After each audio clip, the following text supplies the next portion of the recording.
When governors ask what information they need to be well informed about the school, a question I often pose back in return is, how do you know what is going on in your school? And often the answers I get suggest that governors describe to me what they're told about what is going on in the school, and I think they are potentially two different things.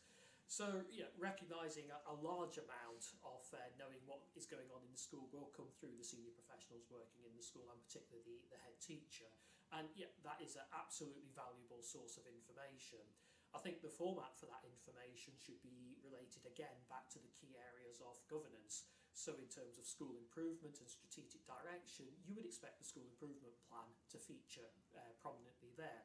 Similarly, on educational outcomes, pupil progress would feature there, and you'd be looking at the achievement of pupils by different groups, be it gender, pupil premium, traveller children, different ethnic minorities, or whatever groups you'd be looking at there. And then similarly on financial management, you want regular feedback to make sure that things are on track. And I think a key question that governors need to ask themselves in looking at any of those sources of data is, how would we notice if there's a problem emerging, and how would we be able to intervene quickly if necessary? And if you look at some of the failures that have been in school governance, I think it's because governors have noticed too late in the day that problems have developed.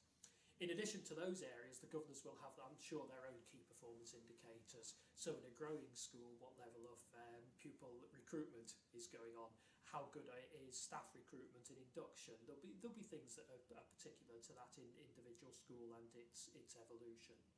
Being able to triangulate what you're told by the head teacher, by the school finance officer, business manager, with your own scrutiny of data, brings a certain training element to it, so governors will need to have the skill set or develop the skill set to be able to do that scrutiny. I think that's vitally important in those two key areas of pupil performance and achievement and the financial management of the school, but also being able to triangulate that with feedback from external specialists. So bringing that independent review and challenge in those particular areas of pupil progress and achievement. It might be there are visits from other specialists in that area.